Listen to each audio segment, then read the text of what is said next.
Nah, ini daunnya sudah 3, berarti sudah boleh kita berikan nutrisi. Terus berapa banyak nutrisi yang diberikan?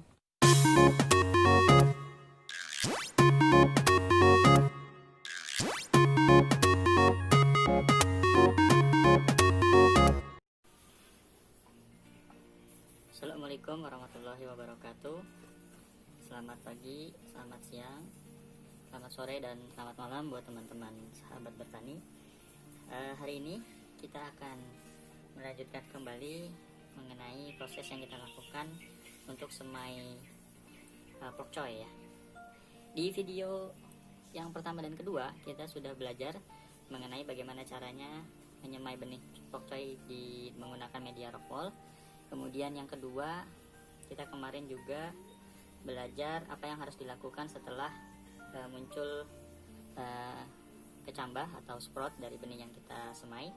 Dan sekarang kita lihat ini sekitar 1 minggu dari saat kita semai, pokcoynya perkembangannya sudah seperti ini, sudah muncul 2-3 daun, 2-3 daun dari pokcoy. Nah, dan kelihatan juga dari semua yang kita semai tidak semuanya tumbuh dengan sempurna. Jadi memang pada saat semai itu pasti ada 1, 2 atau berapa persen yang dia tidak tumbuh sempurna. Nah, ini ada contohnya, ada 2. Kalau teman-teman mengalami seperti ini, harusnya kemarin langsung saja ditimpa dengan benih yang baru. Apalagi kalau misalnya jumlah media tanamnya, lubang untuk yang sudah kita persiapkan mepet atau sama persis dengan jumlah yang kita semai. Nah, tapi kalau misalnya lebih, contoh ini kita ada lubang, ada yang kita semai 1, 2, 3, 4, 5, ada 15, tapi yang kita siapkan ada 10, ya berarti cukup. Tapi kalau misalnya kita siapkan lubangnya 15, tapi ininya hanya ada 10, berarti ini kan kurang gitu ya. Jadi pelajarannya kalau sudah hari ketiga dari kita semai, tapi benihnya ini tidak muncul, nah nggak apa-apa, langsung diganti aja, disusulkan, dimasukkan benih baru, benih yang lama tidak usah dikeluarkan, langsung saja. Oke ya. Itu jadi untuk yang benih. Kemudian setelah kita seperti ini ya, seperti ini kita akan coba mulai mengenalkan nutrisi ke dalam pokcoy yang sudah kita semai. Pada dasarnya nutrisi bisa diberikan kepada tanaman yang kita semai saat daunnya 2. Nah, tapi ini kita sudah lebih ya.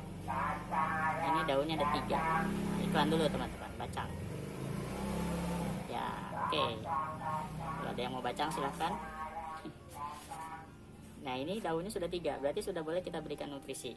Terus berapa banyak nutrisi yang diberikan? Kalau di dalam dunia hidroponik itu biasanya disebutnya sebagai ppm.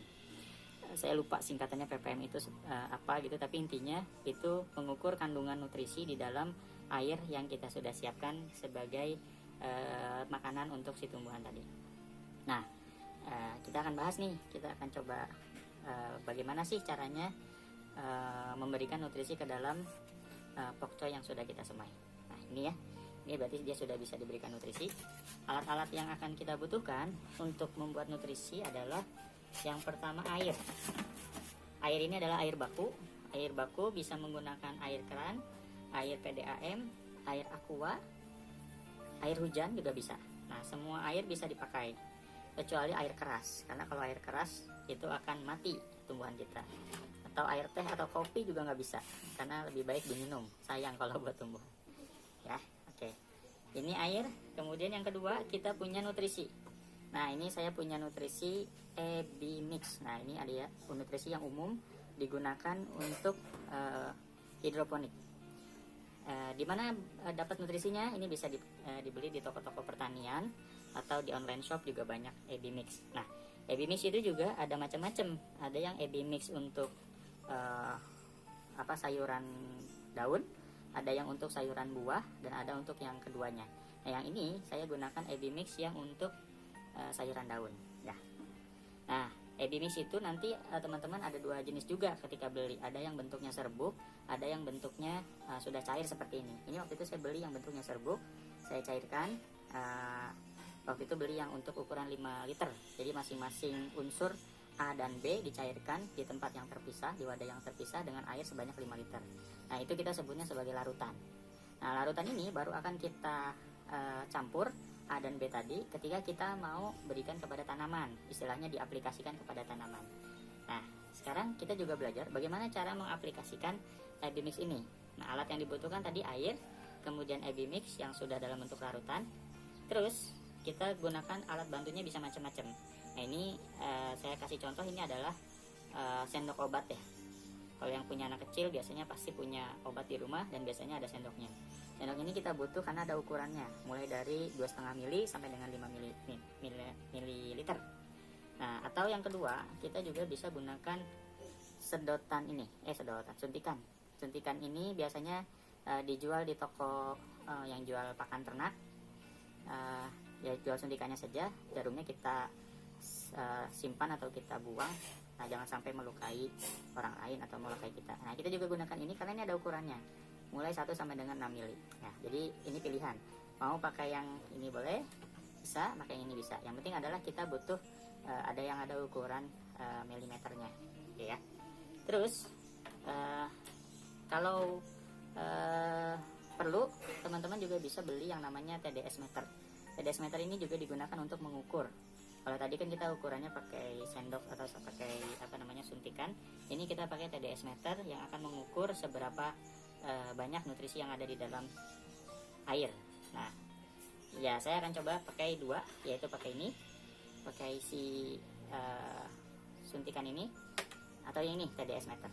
Nah, kalau untuk yang pakai suntikan itu biasanya kita pakai untuk ukuran misalnya begini.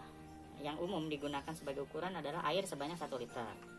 1 liter, kemudian kita ingin menambahkan nutrisi sebanyak 1000 ppm misalnya. Nah, yang digunakan adalah cairan A sebanyak 5 mili, cairan B sebanyak 5 mili dicampur ke dalam air sebanyak 1 liter.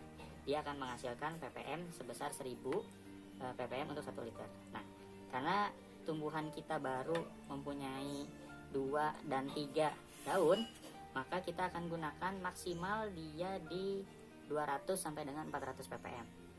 200 sampai 400 ppm, kalau tadi kita 1000 ppm untuk 1 liter, maka untuk yang 200-400 itu kira-kira hanya 1 sampai dengan 2 mili saja. Nah, ini jadi seperti itu kalau kita menggunakan suntikan atau ini ya, sendok obat. Oke. Nah, saya sekarang karena airnya saya butuh sedikit saja, jadi saya ambil kira-kira 1 wadah ini dan saya akan coba dengan 1 mm. Nah, sebelum saya masukkan ini, saya akan ukur dulu. Nah, ini cara menggunakan TDS meter. Diukur di on off. Nah, ini ada 2. Dia ada yang untuk temperatur, ada yang untuk TDS. Kalau untuk temperatur TDS, di sini ada sebelah kanannya ada kecil ppm. Di sini ada 3 digit untuk nilai ppm-nya berapa. Kalau kita klik temperatur, dia akan mengeluarkan temperatur udara atau air, gitu ya. Kita mau pakai yang TDS, ya seperti ini. Oke, kita buka, kita siapkan dulu. Yang pertama yang dilakukan,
berarti ini sudah sesuai dengan yang kita inginkan karena di angka 300-an.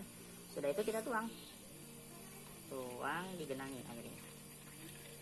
Nah, digenangi mungkin separuhnya. Nah, air ini kita bisa simpan untuk ketika besok dia kering, tinggal dimasukin lagi, jadi nggak usah bikin air baku lagi, air nutrisi lagi. Nah, ini setelah kita genangi dengan air, kemudian lakukan langkah seperti yang kemarin, dijemur karena dia sudah daunnya 2 atau 3, ini dijemur bisa 1 hari full, makanya airnya harus agak banyak karena kita akan jemur 1 hari full. Jadi mulai dari pagi sampai sore sudah bisa dikenakan matahari langsung. Nah, ciri-ciri tanaman yang baik ketika dia disemai adalah dilihat di sini, batangnya hijau dan tingginya tidak terlalu tinggi. Mungkin teman-teman pernah mengalami ketika dia disemai, dia tinggi gitu batangnya, kurus, terus warna batangnya putih. Nah, itu kita sebutnya sebagai kutilang atau etiolasi. Jadi tidak tumbuh dengan sempurna. Nah, saran saya kalau terjadi seperti itu lebih baik dilakukan semai ulang. Karena kalau diteruskan sampai dia terus kita jaga sampai dengan dia pindah tanam, itu pertumbuhannya jadi nggak bagus. Jadi daripada nanti sudah lama-lama terus kecewa, lebih baik lakukan semai ulang. Nah, ini ciri-ciri yang bagus adalah daunnya tumbuh bagus ya, tidak ada yang putus, dan kemudian ini batangnya itu hijau, jadi agak hijau-hijau muda gini, bukan putih. Oke, jadi ini yang akan kita lakukan penjemuran, dijemur 1 hari full, dan mudah-mudahan dia akan tumbuh sempurna. Nah, satu lagi, ini sampai kapan dilakukan seperti itu? Sampai daunnya tumbuh 4 sempurna, atau kita sebutnya sebagai tumbuh daun sejati. Ketika sudah tumbuh daun sejati, maka ini bisa dilakukan pindah tanam ke media tanam yang sudah kita siapkan. Nah, nanti kita akan juga belajar bagaimana mempersiapkan media tanam dengan menggunakan bahan-bahan bekas yang mudah kita dapatkan, yang kita bisa gunakan, seperti contohnya styrofoam bekas tempat buah, atau nanti kita juga akan belajar bagaimana membuat media tanam menggunakan botol mineral bekas. Nah, seperti yang ini nanti kita akan coba belajar menggunakan botol seperti ini. Oke teman-teman, mungkin itu saja untuk yang bisa saya sampaikan hari ini. Mudah-mudahan bermanfaat. Jangan lupa untuk subscribe, like, dan share video ini agar makin banyak yang mendapatkan pengetahuan, agar makin banyak yang tahu teknik-teknik untuk bertanam hidroponik, dan mudah-mudahan makin banyak kita yang bisa kita berikan kepada teman-teman kita yang lain. Terima kasih. Assalamualaikum warahmatullahi wabarakatuh. Selamat pagi, selamat siang, selamat sore, dan selamat malam.